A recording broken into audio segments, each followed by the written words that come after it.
The General Hospital spoilers for Wednesday, August 27th, state that Nina Reeves will lose it over Willow Tate, while Drew Kane begs for one final chance. Ava Jerome will also require Lucas Jones' assistance, so this is what GH fans should look forward to. For openers, Rick Lansing will stay a captive due to Ava, Christina Corinthos Davis, and Alexis Davis's latest scheme. Although Rick will have a visitor in the basement where he is stuck, his calls for help will be ineffective. Alexis should keep Rick tied up tight while she deals with other matters. Sonny Corinthos will catch up with Alexis about the restraining order issue and promise that Drew will get what he deserves. Christina will confront Molly Lansing Davis' anger over the Ava seduction plot. Molly will chastise Christina for paying Cody Bell to stand between Ava and Rick, but Christina has far deeper secrets. That involves causing the vehicle accident that nearly killed Rick, as well as the hostage situation Christina is currently involved in. While Christina handles Molly's heated queries, Ava will find down Lucas and request assistance. It's difficult to fathom Ava telling the truth about hostage Rick, but she'll still ask Lucas for a favor and hope for the best.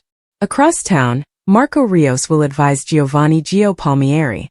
Gio has avoided Dante Falconeri and Brooke Lynn Quartermain since discovering they were his biological parents, but things may be changing. Marco will talk to Gio about reconnecting with Jen Sidwell, and hopes he could also reunite with Natalia Ramirez. Marco may encourage Gio to take advantage of the fact that his parents are still alive and ready to welcome him. Brooke Lynn won't want to get her hopes up too much, but she will encounter an optimistic sign on Wednesday's episode. Gio could take the first step toward a relationship with Dante because they are about to spend time together. Brooke Lynn could be next if Dante can persuade Gio to forgive her or at least listen to her. However, Gio and Brooke Lynn's quest to rekindle their friendship may encounter some difficulties. Curtis Ashford will warn Portia Robinson about Stella Henry getting into legal trouble. Stella will try to remain hopeful during a conversation with Isaiah Gannon, but her arrest is imminent. Portia will notice something alarming, so we'll see if it's Curtis leaning on Jordan Ashford or this arrest playing out. In any case, Portia is about to make a bold move, potentially crossing the line.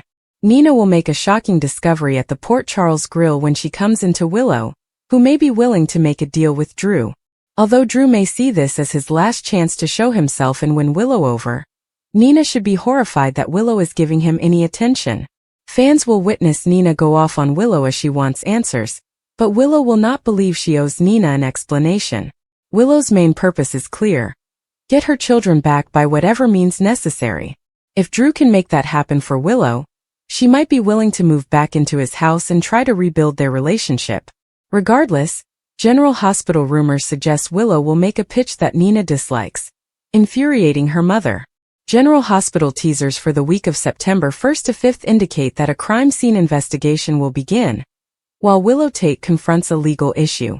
Britt Westbourne also appears to be planning a dramatic move, so let's talk about all of the upcoming drama on the ABC serial. For starters, Stella Henry will be scared after being detained.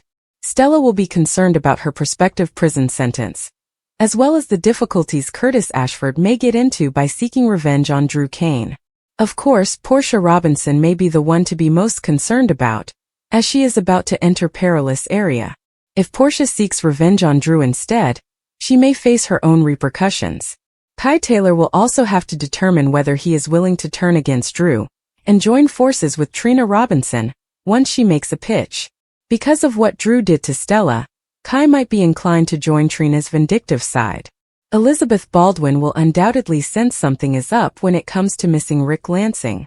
Rick's disappearance will likely create concerns for Liz, especially because he represents Willow. This will put Willow in a dilemma and may require her to hire a different lawyer to represent her in this custody fight. Willow may be forced to seek legal assistance from someone else now that Rick is missing. That might enrage Nina Reeves against Rick and make Ava Jerome uneasy if she has to listen to Nina's complaints about Rick bolting. Even if Rick uses his phone to make explanations for his absence via text, Elizabeth may have a gut feeling that something isn't right.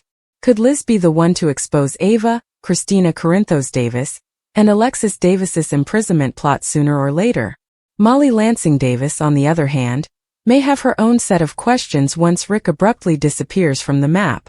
There will also be a crime scene investigation after Danny Morgan and Rocco Falconeri discover a body near the docks. The cops will investigate into this and try to determine exactly what occurred to the victim. If Colette Moreau turns up floating in the sea, possibly after getting on Jen Sidwell's bad side and being thrown off the parapet, the WSB will get involved as well. Jack Brennan may have to solve a Colette mystery while trying to learn more about Vaughn and Jocelyn Jack's plight in Croatia. Britt may then make a risky move after acquiring new suspicions at the Five Poppies Resort. Will Britt use the burner phone Jason Morgan supplied to call for support, or will she fly solo while looking for additional information? In any case, Britt may become entangled in the Jocelyn and Vaughn mess at some time, so stay tuned for more dangerous news. According to General Hospital teasers, the week of September 1st to 5th will be filled with unexpected twists and intense confrontations. The air in Port Charles was thick with tension, as it often appeared to be when emotions were high and secrets were simmering just beneath the surface. Nina Reeves stood in the living room of her immaculately furnished apartment, her hands trembling with wrath and despair. Her eyes, which were usually sharp and calculating, were suddenly filled with betrayal as she confronted her daughter Willow Corinthos, despite the fact that their relationship had always been a jagged puzzle of mistrust and love. The dispute had started small, a casual remark about boundaries, but it had quickly escalated into something considerably more combustible. Nina's voice trembled as she let out a torrent of bottled-up rage. She'd spent years attempting to construct a bridge with Willow, only to have it crumble under the weight of prior lies and half-truths. Willow stood firm, her posture tight and her face a mask of defiance. She wasn't the shy young woman Nina had known before. Motherhood and marriage to Michael Corinthos had shaped her into someone who could match Nina's fervor. The words they hurled at each other were sharp, each one striking like a blade and piercing further into the weak bonds that tied them. Nina accused Willow of shutting her out and never giving her a true chance to be a mother, but Willow struck back, her voice steady but tinged with sadness, reminding Nina of the machinations that had corroded any chance of trust. The room appeared to shrink around them, the walls booming with charges that neither could deny. For Nina, this was more than a struggle. It was a reckoning. She'd already lost so much, and the thought of losing Willow pushed her over the edge. Her hands moved wildly, and her voice rose to a pitch that made the crystal vase on the coffee table tremble. Willow, for her part, refused to back down, her rage fueled by years of feeling like a pawn in Nina's plans. The argument reached a climax when Nina, tears flowing down her cheeks, blurted something she later regretted, the real unfiltered truth about her own loneliness and failings. The words hung in the air, and for a while both ladies remained mute, the weight of their common history crushing down on them. Willow's look softened for a second, but it was enough to give Nina hope, although fleetingly, that there was yet a way forward. Willow turned, her feet purposeful, and walked out, leaving Nina alone with the debris of their words. Across town, Drew Kane was fighting his own struggle, one that seemed like his final chance at redemption. The Courtemain mansion, with its wide hallways and thick aura of legacy, served as both his home and jail. He stood in the study, facing Michael, his nephew and rival, in ways that neither completely realized. Drew had made too many blunders to count, and his latest decisions had put him on unstable ground with his family. His attempt to reconstruct his life after prison, to retake his place in the Courtemain empire, had been met with suspicion, and he now faced an ultimatum. Michael, ever the strategist, made it clear. Drew only had one chance to demonstrate his allegiance, to demonstrate that he could choose the family's interests over his own. The objective appeared to be simple: secure a contract that would spare ELQ from an imminent financial hit, but the stakes were far from low. Drew understood the deal was fraught with ancient grudges and corporate espionage. Failure would mean losing more than just a commercial opportunity. It would also mean losing the faith of his only remaining family. His mind raced as he weighed his options, and his jaw tightened under the pressure. Drew had always been a fighter and survivor, but this felt different. The weight of his past, his time in prison, the strained relationships, the continual need to demonstrate that he was more than Jason Morgan's shadow, pressed down on him. He remembered his daughter, Scout, and her innocent grin, which reminded him why he couldn't afford to fail. As Michael exited the room, his last words were a warning. "Don't disappoint us." Drew sank into the leather chair behind the desk, running his fingers through his hair. He realized this was more than just a commercial transaction. It was a test of who he was and could still be. The time was ticking, and each action he made would either bring him closer to redemption or push him deeper into the abyss. Meanwhile, Ava Jerome was dealing with her own storm, her typical calm unraveling at the edges as she sat in the dimly lit Jerome Gallery, surrounded by paintings that appeared to tease her with their placid beauty. She needed assistance, and the only person she could turn to was Lucas Jones, an unexpected ally in a place where trust was scarce. Ava's life had always been a high-wire act, balancing power and vulnerability, but she was now on the verge. A deadly character from her history had emerged, with enough power to destroy everything she had accomplished. Even she found the details fuzzy, but the threat was real. A shadowy link to her time with the Jerome crime family, a secret she believed she'd buried long ago. Lucas, with his quiet strength and medical competence, was her best hope, not only because of his abilities, but also for his secrecy. She had summoned him to the gallery on the guise of catching up, but as soon as he came, she dropped the ruse. Her voice was low and frantic as she discussed the matter, taking care not to reveal too much but just enough to make him comprehend the danger. Lucas listened with an unreadable expression, but Ava could see the wheels spinning. He had his own reasons for staying away from Port Charles's darker corners, his own experience with the mafia, his effort to construct a life free of that shadow, but he also knew Ava wasn't the kind to ask for assistance lightly. The favor she required was risky and perhaps compromising, and it would bring Lucas back into a world he'd worked hard to leave behind. She watched him intently, her heart beating as she awaited his response. Ava had always been an expert at reading people, but Lucas was more difficult to understand.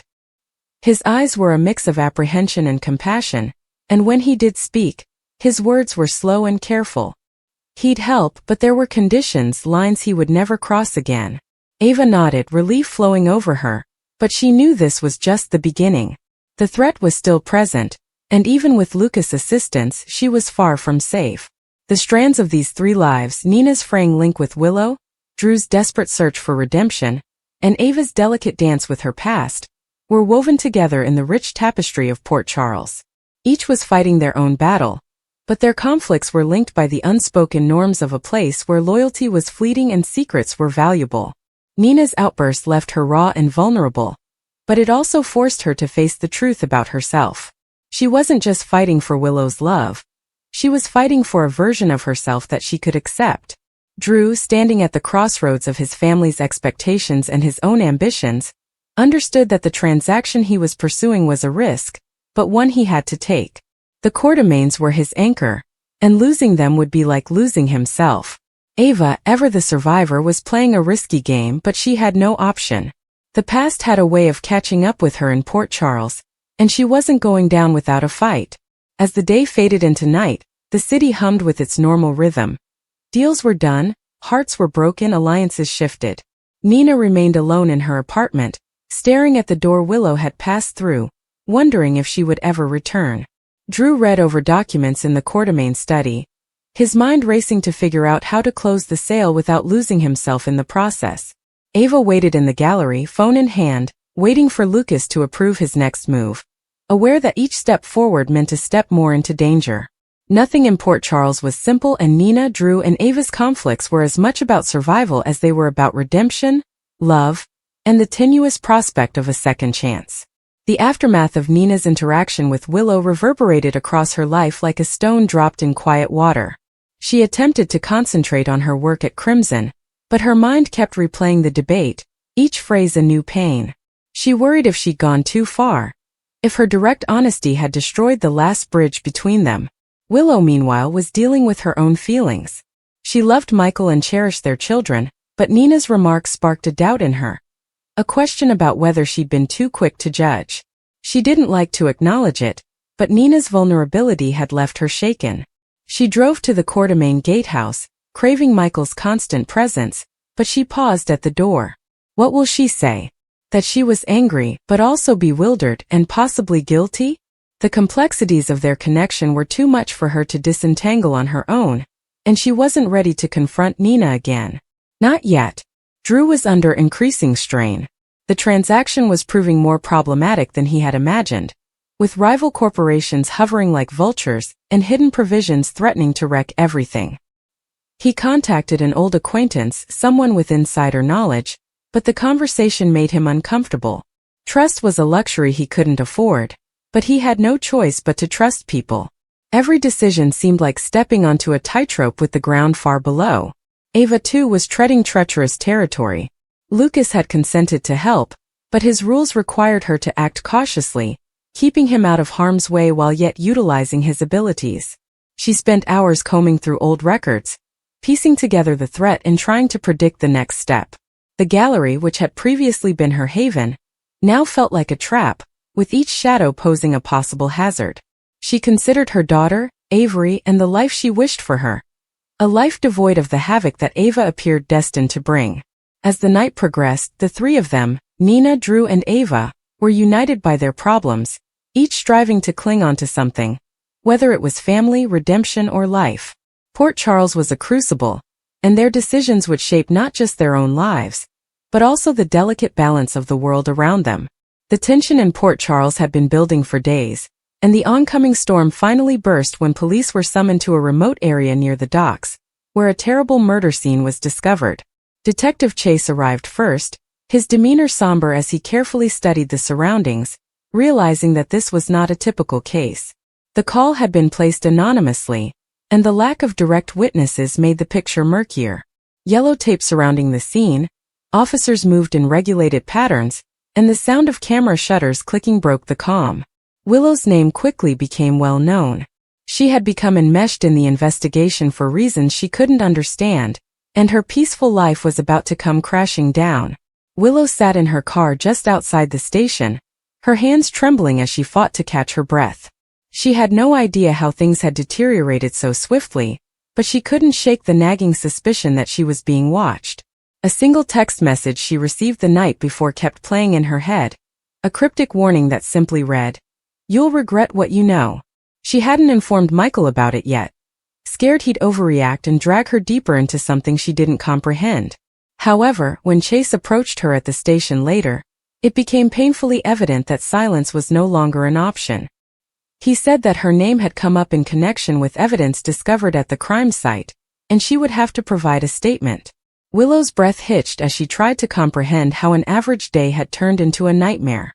Across town, Michael was pacing the living room, his phone pressed hard to his ear, trying to persuade Diane to respond. He couldn't understand why Willow would get involved in something so risky, but Diane's tone conveyed the usual warning. Whatever was going on, they needed to proceed with caution. Michael took legal issues very seriously, especially now that he had children to protect. When Willow returned home, she admitted that she had been at the ports the night before, presenting documents for a charity event, and had seen something she shouldn't have, someone dropping off a bag near a shipping container. She hadn't given it much consideration at the time, but the bag was now the focus of the investigation. The evidence gathered led to a larger criminal network, and if Willow became a witness, she would be targeted. Meanwhile, Britt Westbourne was creating her own waves at General Hospital, and her next action was going to send shockwaves throughout the city. She had been under strain for weeks, working closely with Spinelli on something only a few individuals were aware of, an encrypted medical file tied to the same criminal group being investigated by police. Britt had come across it by chance while examining normal hospital data, but what she discovered could change everything. It looked that someone was utilizing the hospital's systems to launder payments related to illegal goods passing through the ports. Her instincts told her to remain silent, but when Willow's name came up in Chase's inquiry, Britt realized she couldn't keep the knowledge hidden any longer. She contacted Jason, knowing he was one of the few people she could trust in such a risky situation. Jason, as usual, listened quietly before offering to delve deeper, but he also warned Britt that making the wrong move may put her in serious danger. Britt was not easily intimidated, though. Her tangled past had taught her how to traverse morally ambiguous territory better than most. She made the daring decision to confront one of the hospital board members she suspected was involved, and their passionate debate behind closed doors drew the attention of passing staff members. Britt didn't have solid proof yet, but she had enough to scare them, and the look of panic in their eyes suggested she was coming near to the truth. Jordan was becoming increasingly frustrated at the police department. The probe was rapidly spiraling out of control, with too many loose ends pointing in opposite directions. The evidence at the docks pointed to organized crime, but there were suspicions that someone inside the police was leaking information, impeding progress. Jordan summoned Britt for questioning as soon as she learned that she had revealed her findings. Britt reluctantly turned up all she had learned, but omitted Jason's involvement, knowing it would confuse matters even more. Meanwhile, Willow's legal predicament became more problematic when her fingerprints were discovered on a discarded envelope seized at the scene. She tried to explain it away, saying she picked it up by accident while at the docks, but Diane warned her that the optics were bad. Michael persisted on being present during her interview, passionately protective but increasingly dissatisfied with the slow-moving probe. His patience grew thin when he understood Willow was in more than just legal danger. If the individuals behind the shipments believed she had seen too much, they would not hesitate to silence her. Tension rose when an unknown automobile began following Willow on her way home from the hospital one evening. She called Michael in a panic, but by the time he arrived, the automobile had driven away, leaving more questions than answers. Michael went straight to Jason, knowing he had resources that the cops couldn't match. Jason vowed to keep an eye on her, and started looking into possible suspects related to the docks. Within days, he discovered evidence linking the mysterious package to a prominent individual in Port Charles, whom no one could publicly accuse without clear evidence. Britt refused to give up and continued her inquiry. Late one night, she got into a secure hospital database, circumventing firewalls with Spinelli's assistance, and uncovered a coded list of cargo plans linked to offshore accounts. What surprised her the most were the names she recognized, people she worked with every day. She now possessed leverage, but using it would place her in direct line of fire. As the pieces came together, it became evident that this wasn't just about Willow's legal problems. The crime scene at the docks was part of a broader puzzle involving power, money, and high-level betrayal. Jordan, Chase, and the entire PCPD were pushed thin, and Michael believed they were constantly one step behind the people in charge. The deeper Britt probed, the more deadly it became for everyone involved. Willow tried to keep her cool in the days that followed, especially around the kids, who picked up on her rising nervousness. Michael remained close, delivering calm reassurances while wrestling with his own worries. Britt, meantime, began prepared for the consequences of her decisions, knowing that once she made her results public, there would be no coming back. What she didn't expect was how closely her efforts would overlap with Willow's case. The evidence Britt discovered might either spare Willow entirely or drag her deeper into the mess. By the time Chase called again late at night, the strain was intolerable. He informed Michael and Willow that new evidence had been discovered, linking the shipping operation to someone alarmingly close to the family. It was no longer simply about safeguarding Willow, it was about survival. Britt came shortly later, looking distressed but resolute, stating she had one last move to make. One that would expose everything but put them all in grave danger. And just like that, the peaceful streets of Port Charles became the epicenter of an unexpected storm, bringing secrets, betrayals, and perilous alliances together. Willow's legal nightmare, Britt's daring inquiry, and the crime scene at the docks were no longer distinct threads. They were all strands of the same dark web. And as Jason warned, once the truth was revealed, their lives would never be the same again.